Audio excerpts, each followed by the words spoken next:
Let me tell you what it's like to be invisible until someone needs to blame you for something. I'm Maria Reyes. I'm 32 years old, and I've been cleaning offices at Meridian Corporate Plaza for 3 years. 3 years of showing up when everyone else is going home, of scrubbing toilets and mopping floors and emptying trash cans full of half-eaten lunches and crumpled paper. 3 years of being the person nobody notices unless something's wrong. I work the evening shift. I come in when the office workers are packing up their bags and checking their phones and complaining about traffic. I push my cart through empty hallways, vacuum conference rooms that still smell like coffee and dry erase markers, wipe down desks covered in fingerprints and sticky notes. It's honest work. It pays my bills. It lets me send money to my mom back in El Salvador. And I'm good at it. But my supervisor? My supervisor thinks I'm nobody. Her name is Linda Crawford. She's 48 years old. She's been managing the cleaning staff at Meridian for 10 years, and she treats us like we're furniture, like we're replaceable, like we don't have names or lives or dreams or anything that matters. She's polite when the building managers are around. She smiles. She says things like, "Great job, team," and "Keep up the good work." But the second they're gone, she's different. Cold, dismissive, like we're wasting her time just by existing. And that's when I realized Linda doesn't see me as a person. She sees me as a cleaner. That's it. That's all I'll ever be to her. But here's the thing she didn't know. Someone was watching. It started about a month ago. One of the tenants on the 7th floor, a law firm called Hartman & Associates, had a problem. Someone kept stealing food from the break room fridge, lunches, snacks, someone's leftover Chinese food. It happened 3 times in 2 weeks, and people were getting frustrated. So they installed a baby cam, one of those little cameras that looks like a phone charger or a smoke detector. You wouldn't notice it unless you were looking for it. They tucked it on top of the fridge, angled toward the door, and set it to record 24/7. I didn't know about it. Linda didn't know about it. But the camera was there, recording everything. The night it happened, I was working my usual route. I'd already finished the 5th and 6th floors, vacuumed the cubicles, wiped down the kitchenettes, scrubbed the bathrooms until they smelled like bleach and lemon cleaner. I was on the 7th floor, working my way through the Hartman & Associates offices. It was quiet, just me and the hum of the fluorescent lights and the occasional ping of the elevator down the hall. I was in the supply closet near the break room, restocking paper towels and trash bags, when I heard voices, Linda's voice, and someone else, a man. I recognized him, Gary Sullivan, one of the building managers. He handled tenant relations, lease issues, complaints. They were in the break room, talking. I didn't mean to eavesdrop. I was just doing my job. But the supply closet door was cracked open, and their voices carried. "So how's the cleaning staff working out?" Gary asked. "We've had a few complaints lately. Nothing major, but you know how these tenants are. They notice everything." "They're fine," Linda said. "Mostly fine. A couple of the new hires are still learning, but the regulars are solid." "What about Maria?" Gary asked. Hartman mentioned her specifically. Said she does a great job up here. I froze. They were talking about me. Linda laughed. Not a nice laugh. A dismissive one. "Maria? Oh, she's fine for basic cleaning. She shows up on time, she follows instructions. She doesn't cause problems. But let's be real, Gary. She'll never be more than that." I felt something twist in my chest. "What do you mean?" Gary asked. "I mean she doesn't have the skills," Linda said. "She doesn't have the drive. She's been doing the same job for 3 years, and she's never once asked about moving up or taking on more responsibility. Honestly, I don't think she's smart enough to do anything else. No, because tell me why Linda thinks she has the right to talk about me like I'm nobody when I've been showing up every single night for 3 years, doing work she wouldn't last one shift doing." I stood there in the supply closet, gripping a pack of paper towels so hard my knuckles went white. Gary didn't say anything for a moment. Then, "That's kind of harsh, Linda." "It's just the truth," Linda said. "Look, I'm not trying to be mean, but some people are cleaners. That's what they're good at. That's where they belong. Maria's one of them. She's reliable, she's consistent, but she's not management material. She's not going to be a supervisor. She's not going to work her way up. She's going to clean offices until she retires or quits, and that's fine. Not everyone has ambition."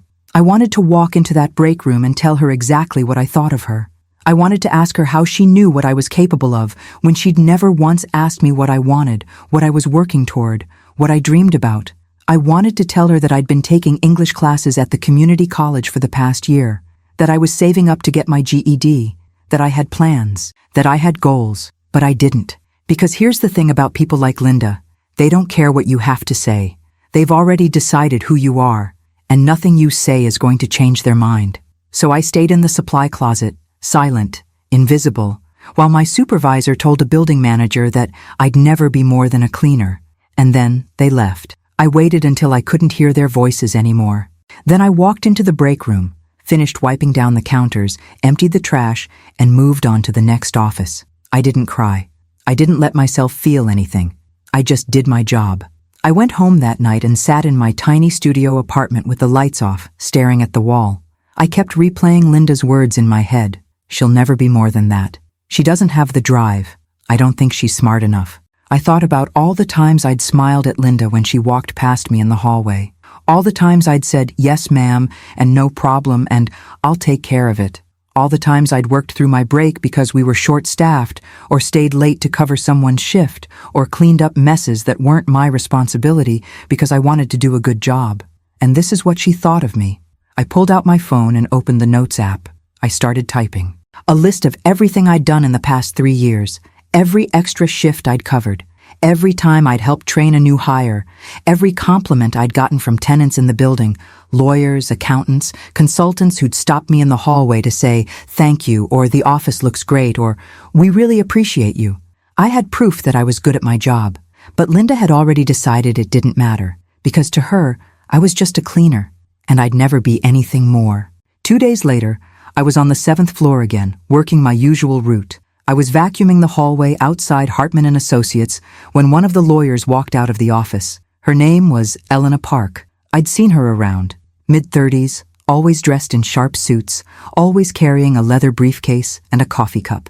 She'd smiled at me a few times, said hello, asked how I was doing. She was one of the nice ones. "Maria," she said. I turned off the vacuum. "Yes, ma'am?" "Do you have a minute? I need to talk to you about something." My stomach dropped. Oh no. Did I miss something?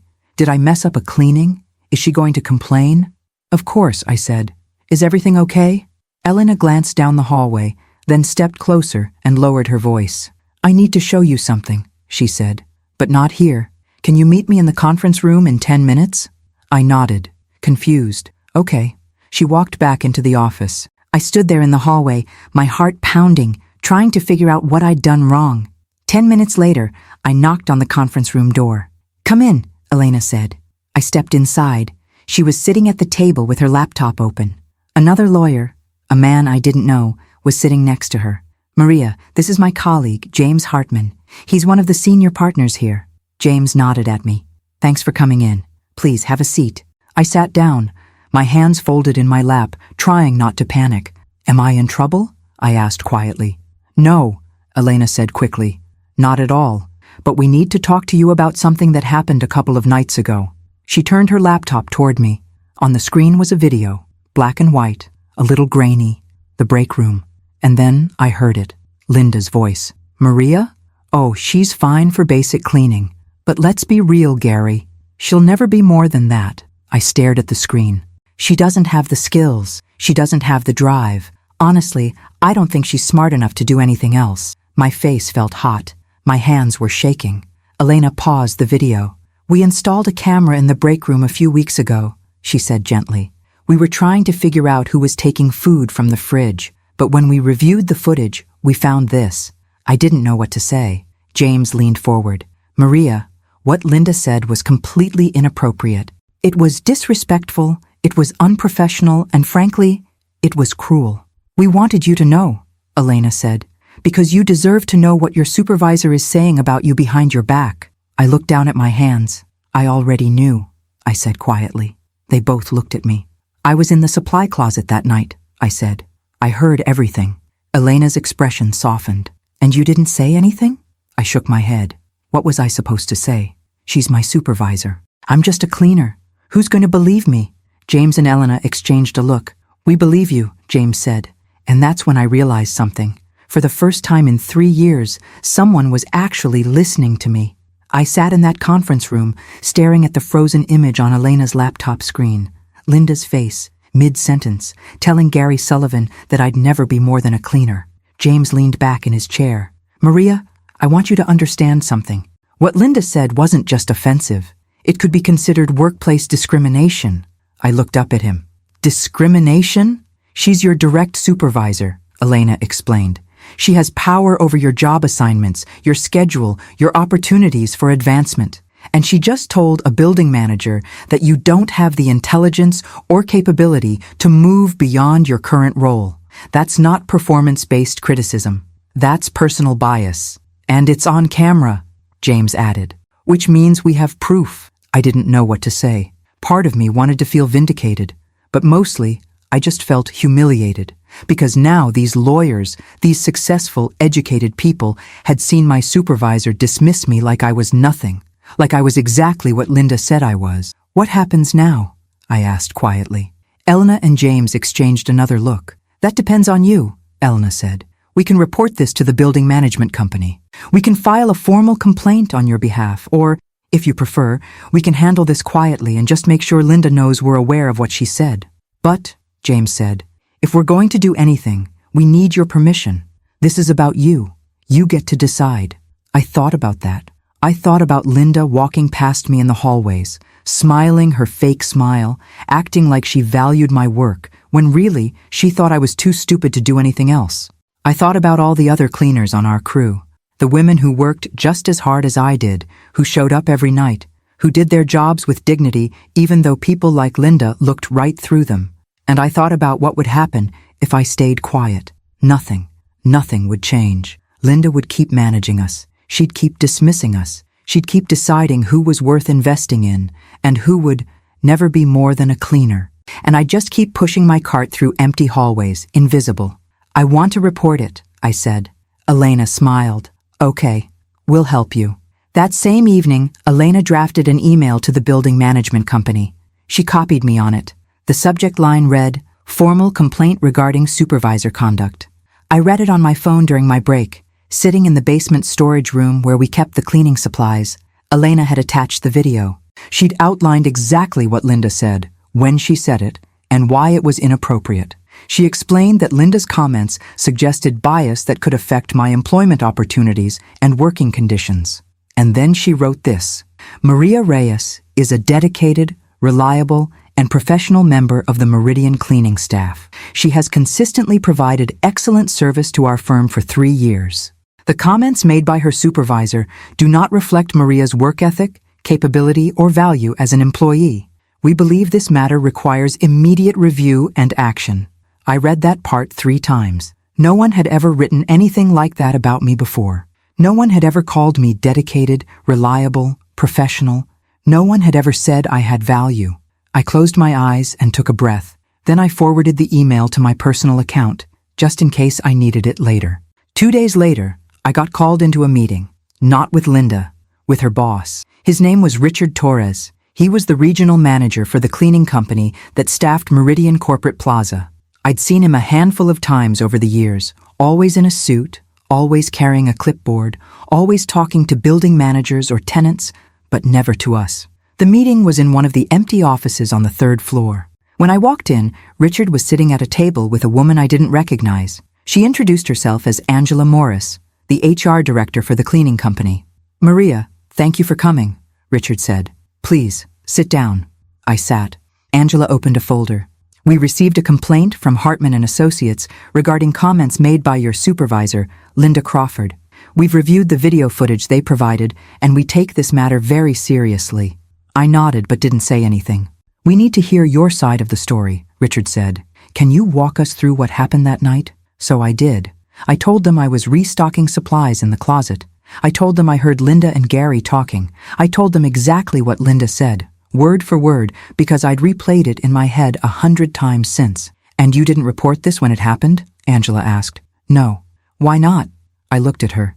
"Because Linda's my supervisor, and I'm just a cleaner. Who was going to believe me?" Angela wrote something down. Richard leaned forward. "Maria, I want to be clear about something. You're not just a cleaner. You're an employee of this company. You have rights. And what Linda said was unacceptable." "So what happens now?" I asked. "We're conducting a full investigation," Angela said. We'll be interviewing Linda, reviewing her management history, and looking into whether there have been other incidents of inappropriate conduct. In the meantime, you'll be reassigned to a different supervisor. I felt something loosen in my chest. Linda won't be managing you anymore, Richard added. And depending on what we find in the investigation, there may be further disciplinary action. I nodded. Is there anything else you want to tell us? Angela asked. Anything else Linda has said or done that made you uncomfortable? I thought about that. I thought about all the times Linda had talked to me like I was slow. All the times she'd ignored my questions or dismissed my suggestions. All the times she'd given the better assignments, the executive suites, the smaller buildings, the easier shifts, to the cleaners she liked, and left me with the worst floors, the dirtiest bathrooms, the heaviest work. She treats all of us like that, I said. Not just me, all the cleaners, especially the ones who don't speak perfect English. She acts like we're stupid, like we're lucky to have jobs at all. Angela wrote that down too. Thank you for telling us, Richard said. We'll look into it. The meeting ended. I walked out of that office feeling something I hadn't felt in a long time. Hope. Linda didn't come to work the next night, or the night after that. The other cleaners noticed. People started whispering. Where's Linda? I heard she got suspended. I heard she got fired. I didn't say anything. I just did my job. But then, on the third night, one of the other cleaners, a woman named Sonia, who'd been working at Meridian even longer than I had, pulled me aside. Maria, is it true? She asked quietly. Did Linda really say all that stuff about you? I hesitated. How did you know? Everyone knows, Sonia said. Someone from HR called me yesterday, asked me questions about Linda, about how she treats us. I told them everything. I looked at her. What did you tell them? The truth, Sonia said. That she's mean, that she plays favorites, that she makes us feel like we're nothing. She paused. I'm glad someone finally said something. I didn't mean to cause trouble, I said. You didn't cause trouble, Sonia said. Linda did. You just finally had proof. A week later, Richard called me again. This time, it was just him. No Angela, no formal meeting. He asked me to meet him in the building lobby during my break. When I got there, he was standing near the front desk, holding a folder. Maria, he said, I wanted to give you an update. I waited. Linda Crawford is no longer employed by our company. I stared at him. She got fired. She was terminated, Richard said carefully. After we reviewed the complaint and conducted interviews with other staff members, we found a pattern of inappropriate conduct and poor management. It was decided that she was no longer a good fit for a supervisory role. I didn't know what to say. I also want to let you know that we've restructured the staffing for Meridian, Richard continued. We're bringing in a new supervisor, someone with experience managing diverse teams, someone who understands that every employee, regardless of their role, deserves respect. He handed me the folder. What's this? I asked. Your employee file, he said. I pulled it this morning. You've been here 3 years. You've never been late. You've never had a complaint. You've covered more extra shifts than anyone else on the crew. Your work is consistently rated excellent by the tenants. I opened the folder and saw my performance reviews, all marked exceeds expectations. You're a good employee, Maria, Richard said, and I'm sorry Linda made you feel like you weren't. I closed the folder and looked at him. What happens now? I asked. Now, Richard said. You keep doing what you've been doing. You show up. You do great work. And if you ever want to talk about opportunities for advancement, training programs, supervisor roles, anything, you come talk to me, because you're not just a cleaner. You're part of this company, and we want you here. I felt my throat tighten. Thank you, I said quietly. He nodded. Thank you for speaking up. That night, I finished my shift and walked out of Meridian Corporate Plaza feeling lighter than I had in years. Linda was gone. I had a new supervisor. I had proof, in writing, that I was good at my job. And I had something else too. I had people who believed me. Elena and James from Hartman and Associates, Richard, Sonia, even Angela, who I'd only met once, but who had listened to every word I said and written it all down like it mattered.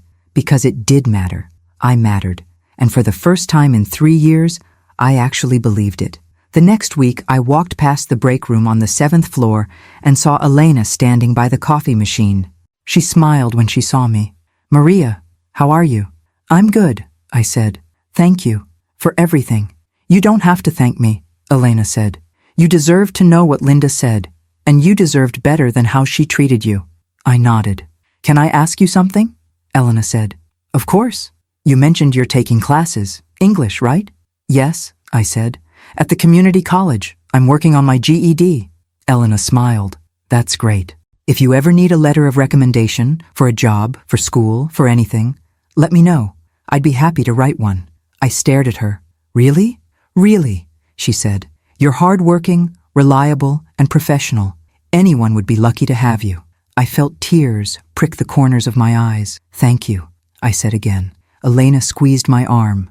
You've got this, Maria. And that's when I realized something. Linda had spent 3 years trying to convince me I'd never be more than a cleaner. But she was wrong, because I was already more. I just hadn't seen it yet. The new supervisor started the following week. Her name was Patricia Gomez. She was in her early 40s, Puerto Rican, and she'd been managing cleaning crews for a hotel chain before Richard hired her for Meridian. The first night she worked with us, she gathered everyone in the basement break room before the shift started. I know there's been a lot of change recently, Patricia said, and I know some of you might be nervous about having a new supervisor, so I want to be clear about how I work. She looked around at all of us, me, Sonia, Carlos, Anna, the part-timers who came in later. I don't care where you're from, Patricia said. I don't care what language you speak at home. I don't care if you have a degree or a GED or nothing at all. What I care about is this. Do you show up? Do you do the work? Do you treat people with respect? She paused. If the answer is yes, then we're going to get along just fine. And if you want to move up, if you want training, if you want more responsibility, you tell me, because I'm not here to hold anyone back. I'm here to help you succeed. I glanced at Sonia. She was smiling. Patricia looked directly at me. Maria, I've heard good things about you. Richard says you're one of the most reliable people on this crew. I'm looking forward to working with you. Thank you, I said, and I meant it. Over the next few weeks, things started to feel different. Patricia actually talked to us. She asked questions. She learned our names. She noticed when someone was struggling with a heavy cart or needed help reaching a high shelf, and she jumped in to help instead of just standing there with a clipboard. She also started redistributing assignments. Maria, she said one evening, I'm moving you to the executive suites on the 9th and 10th floors. They're smaller spaces, higher-end finishes, but the tenants specifically requested you. I looked up from my cart. They requested me? Yeah. Hartman and Associates told building management they want you on their floor permanently. They said you do excellent work. I felt my chest tighten. Okay, thank you. Patricia smiled. You earned it. A few days later, I was cleaning one of the conference rooms on the 7th floor when James walked in. Maria, do you have a minute? I set down my cleaning cloth. Of course. He gestured to the table. Sit down for a second. I want to talk to you about something. I sat. James sat across from me. Elena and I have been talking. We know you're working on your GED, and we know you're taking classes. We also know that working nights and going to school during the day is exhausting. I nodded. It was exhausting, but it was the only way. We'd like to help, James said. I frowned. Help how?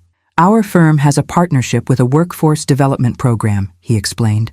It's designed to help people finish their education and transition into professional roles. They offer tutoring, test prep, career counseling, job placement assistance. It's completely free. I stared at him. Free? Free, James said.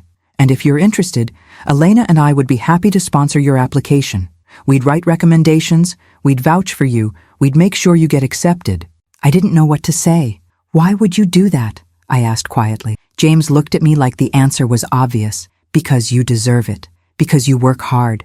Because you're capable of more than scrubbing floors in an empty office building. He paused. Linda was wrong about you, Maria. You're not going to be a cleaner for the rest of your life, unless that's what you choose. But if you want something else, if you want to finish school, if you want a different career, if you want more, you can have it. You just need someone to believe in you. I felt tears start to well up. I believe in you, James said. Elena believes in you. Richard believes in you. And I think it's time you start believing in yourself. I wiped my eyes with the back of my hand. Okay. You'll apply? Yes, I said. I'll apply. James smiled. Good. I'll send you the information tomorrow. I applied to the workforce development program that weekend. I filled out the application at my kitchen table, my hands shaking the whole time. I wrote an essay about why I wanted to finish my education. I listed my work history. I attached the letter of recommendation Elena had written for me, and then I hit submit. 2 weeks later, I got an email. Congratulations. You've been accepted into the Workforce Advancement Initiative. Your orientation is scheduled for next month. I read it 3 times to make sure it was real. Then I called my mom in El Salvador and told her. She cried. I cried. We stayed on the phone for an hour, talking about everything I was going to do, everything I was going to become. And for the first time in my life, I actually believed it was possible. A month later, I was cleaning the executive suite on the 9th floor when I heard footsteps behind me. I turned around. It was Linda. She was standing in the hallway, holding a cardboard box. Her face was tight. Her eyes were red. I froze. "Maria," she said. I didn't say anything. "I came to pick up some things I left in the storage room," Linda said. "I didn't know you'd be here." I still didn't say anything. Linda shifted the box in her arms. "Look, I wanted to say I'm sorry for what I said. I didn't mean it the way it sounded." And that's when I realized something. She absolutely meant it the way it sounded. She'd meant every word. "You told Gary I'd never be more than a cleaner," I said quietly. "You said I wasn't smart enough. You said I didn't have the drive." Linda looked down. I was frustrated. I wasn't thinking. "No," I said. "You were thinking. You just didn't think anyone would ever find out." She opened her mouth, then closed it. "I've worked here for 3 years," I said. "I've shown up every single night. I've done good work. I've never caused problems. And you still saw me as nothing." Linda didn't respond. "I'm not sorry you got fired," I said, "because you didn't just treat me that way. You treated all of us that way. And we deserved better." Linda's jaw tightened. "I hope you're happy." "I am," I said. "I really am." She turned and walked away. I stood there in the empty hallway, my heart pounding, and I realized something. I wasn't angry anymore. I wasn't hurt. I was just done. Linda didn't get to define me. She never did. 3 months later, I passed my GED exam. I took the test on a Saturday morning at the community college testing center. I'd studied for weeks, late at night after my shifts, on my lunch breaks, every spare moment I could find. When I got the results, I sat in my car in the parking lot and cried. I'd passed. I'd actually passed. I called Elena first, then James, then Richard, then my mom. Everyone was proud of me, but I was proudest of myself. The following week, Patricia called me into her office. "Maria, I wanted to talk to you about something." I sat down. "Okay. Richard and I have been talking," Patricia said. "We're expanding the cleaning operation at Meridian, and we need someone to help train new hires and coordinate schedules. It's a lead position. It comes with a raise and daytime hours." I stared at her. "You're offering me a promotion?" "I'm offering you an opportunity," Patricia said. "You've proven you're reliable, you're professional, and you're someone people trust. I think you'd be great at this, but it's up to you." I thought about it. I thought about everything that had happened over the past few months, everything Linda had said, everything I'd proven wrong. "Can I think about it?" I asked. "Of course," Patricia said. "Take your time." That night, I finished my shift and walked out of Meridian Corporate Plaza into the cool evening air. I stood on the sidewalk for a moment, looking up at the building, 10 floors of glass and steel and offices full of people who probably didn't even know my name, but some of them did. Elena knew my name. James knew my name. Patricia knew my name. Richard knew my name. And more importantly, I knew my name. I wasn't just a cleaner. I was Maria Reyes. I was someone who showed up. Someone who worked hard, someone who'd been told she'd never be more than what she was and had proven that person wrong. I pulled out my phone and texted Patricia. "I'll take the position. Thank you." She replied immediately. "Congratulations. You earned it." I put my phone away and started walking toward the bus stop. I thought about Linda one more time, standing in that hallway with her cardboard box, bitter and angry because she'd been held accountable for her cruelty. And I thought about the baby cam that had caught her saying I'd never be more than a cleaner. She'd been wrong. I was more. I'd always been more. I just hadn't had the chance to prove it yet. A week later, I started my new position as lead coordinator. I wore clean clothes instead of a uniform. I worked during the day instead of at night. I had a desk in the basement office with my name on it. My first day, I helped train a new hire, a young woman from Guatemala who spoke broken English and looked terrified. I remembered what that felt like. "You're going to be fine," I told her in Spanish. I'm going to teach you everything. And if you ever have questions or problems, you come to me, okay? She nodded, looking relieved. What's your name? I asked. Luz, she said. It's nice to meet you, Luz, I said. Welcome to the team. That night, I went home and sat at my kitchen table with a glass of water and my laptop. I opened the Workforce Development Program portal and looked at the list of career training options: business administration, office management, human resources, paralegal studies. I scrolled through the list, thinking about what I wanted, what I was capable of, what I could become. And then I clicked on one, human resources, because I wanted to be the person who made sure employees were treated fairly. The person who listened when someone said they were being disrespected. The person who held supervisors accountable when they abused their power. I wanted to be the person I'd needed when Linda was my supervisor. I enrolled in the program. And then I closed my laptop and looked around my tiny studio apartment, the place I'd come home to every night for 3 years, exhausted and invisible and convinced I'd never be anything more than what I was. But I was wrong. Linda was wrong. Justice wasn't loud. It wasn't dramatic. It was quiet. It was a baby cam in a break room that caught the truth. It was lawyers who believed me. It was a regional manager who fired someone who deserved to be fired. It was a new supervisor who saw me as a person, not just a cleaner. It was a GED certificate with my name on it. It was a promotion I'd earned. It was a future I was building, one decision at a time. I looked at the photo of my mom I kept on the fridge, her smiling face, proud and hopeful, and I smiled back. Because I'd done it. I'd proven I was more. And no one, not Linda, not anyone, could ever take that away from me.